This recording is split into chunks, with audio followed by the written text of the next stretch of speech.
आप क्या सुन रहे थे? आप सुन रहे थे कि उच्चाटन हो जाए, शरीर में कंपन होने लगे, और अचानक कोई ऐसी बीमारी बढ़ गई है कि दवाई भी काम नहीं कर रही है।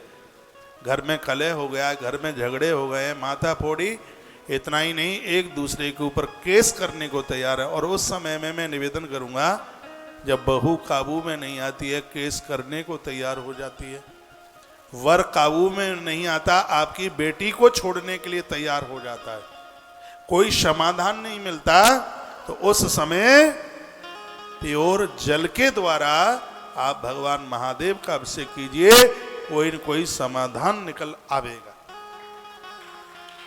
उसमें कुछ भी नहीं डाली, बस थोड़ी गंगा जल की बूंदें और सूती वस्त्र में, वस्त्र का रंग सफेद रंग का हो, सूती वस्त्र, उसमें जल को छानकर गंगा जल की बूंदें डालिए, विद्वान ब्राह्मण को बुलाइए और भगवान महादेव की पिंडी के ऊपर अभिषेक कीजिए।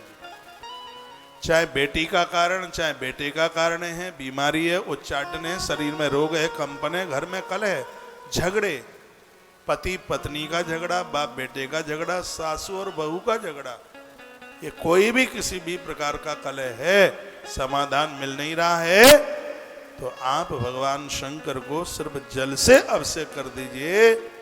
ब्रह्मा जी कहते हैं नारद समाधान मिल जाएगा, सब ठीक हो जाएगा। और ब्रह्मा तो बहुत बड़े पंडित है, और ब्रह्मा तो जो कह दे वो तो पत्थर की लीक है महाराज, तो ब्रह्मा ने कहा।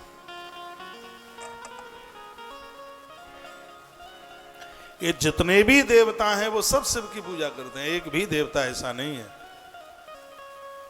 एक बार लक्ष्मी मैया ने पूछा था कि भगवान इतनी बड़ी दुनिया को आप सबको कैसे भोजन दे देते हो? तो कहा ये तो महादेव को जाकर के पूछ लीजिए, नाम मेरा होता है, करते महादेव है, ये सब वो कर देते हैं। ये भगवान नारायण बोले थे,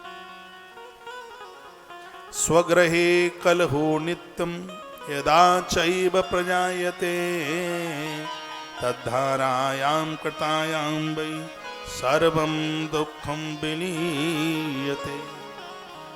जिनके घर में भारी कलह है, बहुत झगड़े हैं, और एक बात कहूंगा, संपत्ति कितनी भी हो, पैसा कितना भी हो, यदि घर में लड़ाई है, घर में झगड़े हैं, तो घर नरक लगता है बिल्कुल।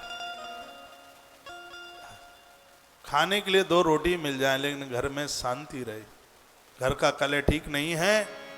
माता कैकेयी ने कलह किया, अयोध्या का अन्नदाता चला गया। घर के झगड़े, घर के कलह ये बिल्कुल भी ठीक नहीं है। आप जितने भी मुझे पूरे दुनिया भर में आप सुन पा रहे हैं, मैं कहूँगा कि जिनके घर में कलह है, एक तांबे का लोटा लो और उसमें नीचे से छेद कर दो, उसमें पीतल का ले लो, जो भी आपको है वो ले लीजिए, और एक तिपाई बन जाती है बाजार में, तिपाई, इतना बड़ा पात्र ले लो कि सुबह भर दो तो शाम तक धारा चलती रहे, और शाम को भर दो तो सुबह तक चलती रहे। मैं भी व्यासपीठ से दावे के साथ कहता हूं, आपके घर में किसी भी प्रकार के झगड़े नहीं रहेंगे, आपके घर में किसी भी प्रकार की बीमारियां नहीं रहेंगी। आप करके देख लो, एक ही महीना करके देख लो, शंकर जी के ऊपर तिपाई बन जाती है, लोहाकार बना देगा उसको, उसके ऊपर इतना बड़ा पात्र, नीचे छेद कर दो, उसमें धार सीधे महादेव की पिंडी के ऊपर गिरे, सुबह भर दो शाम तक चले, और शाम को भर दो फिर सुबह तक चले। तो वर्णन किया गया है कि तद्धारायां कृतायां वै सर्वं दुःखं विलीयते। जितने भी दुख हैं वो सब विलीन हो जाए।